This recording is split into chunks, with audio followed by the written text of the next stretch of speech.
প্রিয় দর্শক বন্ধু সকলকে নমস্কার জানিয়ে নতুন একটি গার্ডেনিং রিলেটেড ভিডিও শুরু করছি।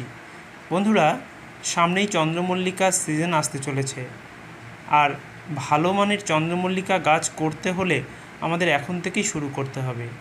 আজকে চন্দ্রমল্লিকা গাছের একদম প্রাথমিক পর্যায়ের ভিডিওটি আপনাদের সঙ্গে শেয়ার করছি। আমরা চন্দ্রমল্লিকার চারা কিভাবে তৈরি করব। এই সময় গরমকাল, আমরা চারা নিজেরাই তৈরি করে নিতে হবে, না হলে কিন্তু আমরা চারা কোথাও পাবো না। তো আমাদের পুরনো মাদার প্ল্যান্টগুলো থেকে এই রকম যে ছোট ছোট যে ব্রাঞ্চগুলো বেরিয়েছে, সেই ব্রাঞ্চগুলোকে আমাদের কালেক্ট করতে হবে। এখানে দেখুন, আমি একটি ধারালো ব্লেডের সাহায্যে এই ব্রাঞ্চগুলোকে কেটে নিচ্ছি। এই ব্রাঞ্চগুলোকেই নতুন করে চারা তৈরির কাজের জন্য ব্যবহার করব। বন্ধুরা, জুন মাস থেকেই চন্দ্রমল্লিকার চারা তৈরি করার কাজ শুরু করতে হবে। আমরা এখন চারা তৈরি করলে সেই চারা হওয়ার পরে, রোপণ করার পরে আমরা ধীরে ধীরে গাছটিকে বড় করে তুলতে পারবো এবং ডিসেম্বর টু জানুয়ারিতে আমরা গাছের ফুল পাবো। বন্ধুরা, আমি কয়েকটি ব্রাঞ্চ সংগ্রহ করে নিয়েছি। এবারে ব্রাঞ্চগুলোর নিচের দিকের যে পাতাগুলো রয়েছে, সেই পাতাগুলোকে কেটে পরিষ্কার করে দিচ্ছি। এই পাতাগুলো রাখা যাবে না, কারণ এগুলো যখন আমরা বালিতে প্রতিস্থাপন করব, নিচের দিকের পাতাগুলো থাকলে সেই পাতাগুলো পচে যাবে। তো প্রথমেই এগুলোকে কেটে বাদ দিয়ে দিতে হবে, তাহলে আর পচার সম্ভাবনা থাকবে না। এবং সাইজ অনুযায়ী এগুলোকে সুন্দরভাবে নোট বরাবর নিচ থেকে কেটে একদম রেডি করে নিতে হবে।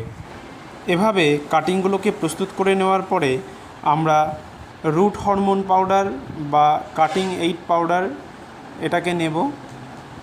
এই রুট হরমোন পাউডার বা কাটিং এইড পাউডারকে আমাদের যে ব্রাঞ্চগুলো নিয়েছি কাটিংয়ের জন্য, সেই কাটিংগুলোতে সামান্য করে লাগাবো। তো আমরা একটু সামান্য জল দিয়ে তারপরে রুট হরমোন পাউডারটাকে যদি আমরা এভাবে একটু লাগিয়ে নিই, তাহলে খুব সহজেই লেগে যাবে। তো এইভাবে কাটিংগুলোকে প্রস্তুত করে নেব এবং একটি থালা জাতীয় পাত্রে বিল্ডিং কনস্ট্রাকশনের যে লাল বালি, সেই লাল বালি ভর্তি করে নেব। এই লাল বালিতে প্রথমে ওপরে একটু জল স্প্রে করে নেব। তারপরে এই লাল বালিতে এই কাটিংগুলোকে সুন্দরভাবে বসিয়ে দেব। চন্দ্রমল্লিকার চারা তৈরি করার পদ্ধতি একদম সহজ। এই সামান্য পদ্ধতি অবলম্বন করেই আমরা খুব সহজে চারা তৈরি করে নিতে পারি। একটি সরু কাঠির সাহায্যে বালির মধ্যে ছোট ছোট ছিদ্র করে এই কাটিংগুলোকে বসিয়ে দিতে হবে। তাহলে পরেই আমাদের খুব সুন্দরভাবে এই গাছগুলোকে আমরা তৈরি করে নিতে পারবো। তো এখানে এইভাবে দেখুন, ধীরে ধীরে বসিয়ে নিলাম। নির্দিষ্ট গ্যাপ মেনটেন করে এই কাজটি করতে হবে।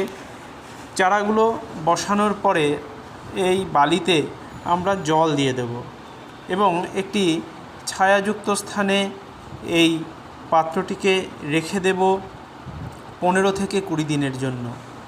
2 সপ্তাহের মধ্যেই, 15 থেকে 20 দিনের মধ্যেই প্রত্যেকটি কাটিং থেকে খুব ভালো অস্থানিক মূল বেরিয়ে আসবে।